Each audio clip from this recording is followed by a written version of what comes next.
discussed before, the EU protects and furthers LGBTIQ rights as one of their priorities. And in this context, the EU Commission has presented the first strategy for equality of LGBTIQ in November 2020. And in this strategy, member states are called to expand existing processes and develop their own action plans for gender equality. And I'm very clear on this. Modern Europe needs to take on a leadership role in gender politics that includes all people, whatever their sexual orientation or identity, religion or heritages. Europeans must not be afraid of their coming out. They must not be afraid of living in the relationship they feel is right for them. Human rights must be protected by the European Union, and homophobic speech must not be accepted. Es gibt ein sehr großes, weltumspannendes, gut finanziertes Netzwerk, World Congress of Families heißt das, wo Milliarden aus der evangelikalen Bewegung, zum Beispiel der USA, von russischen Oligarchen, aber auch aus der Europäischen Union von manchen hineinfließen, die den Kampf gegen LGBTIQ, den Kampf gegen Feminismus zu ihrem wesentlichen Ziel erklärt haben. Ich sage Ziel, aber klar ist, das ist nur ein Zwischenziel, denn eigentlich geht es ihnen darum, Menschenrechte insgesamt zurückzudrehen, Freiheiten, Demokratie zurückzudrehen. Es geht ihnen darum, im Wesentlichen die traditionelle Familie und die Kirche zu den entscheidenden Institutionen zu machen. Was bedeutet das für uns? Es bedeutet für uns, dass wir uns darüber klar sein müssen, wir haben einen mächtigen Gegner und uns auch danach verhalten müssen. But all in all, we have to say our queer community can never be seen as an isolated movement. We are part of an international community. So yesterday, as the first part of this conference, we heard encouraging and disturbing reports of queer people living in Dar es Salaam in Tanzania, in Marseille, in Prague, and in Managua. These are all sister cities of Hamburg. And today we've invited great guests from Hungary, Poland, and a member of the European Parliament to talk further about what needs to be done for our queer siblings right in front of our open gate, where we're so proud of here in Hamburg.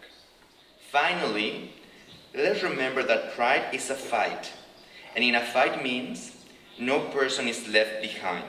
So when people beyond the rainbow line want to stop talking about the issues that a black trans woman faced, when people want to stop talking about the issues of a gay refugee faced, we need to ask them clear and loud, what is that makes them so uncomfortable? Because this is a time when we need to address intersectional discrimination. This fight is just not only about identity or policies, but it's also about justice, and this is about the Europe that we're going to bring to this world. Thank you.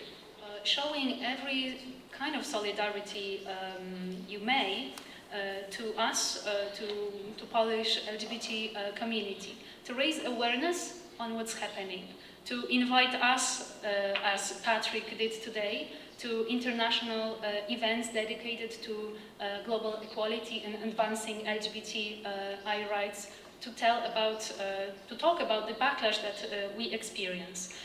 Because raising awareness and being present in many places creates pressure on policymakers in Poland, even if it seems nearly impossible, but it does. Later, this public pressure and awareness and demands build pressure on the policymakers in European Union as well. What else you can do?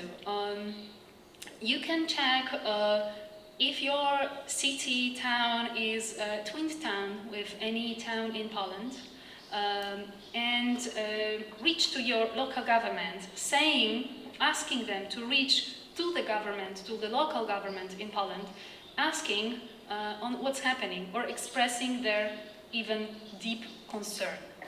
As as vague it can mean, it's a very strong political sign if a local authority expresses deep concern to another local authority. The answer, the message conveyed here is that we are watching you, we don't agree, and that makes the other side think. Right. Also to instead of cutting the twinning city program, we would recommend to establish a dialogue with local communities. Because if you finish the cooperation, you cannot talk, you cannot demand anything. If you are still in this mutual agreement, you can, for example, build policies or projects that will include LGBTI topics.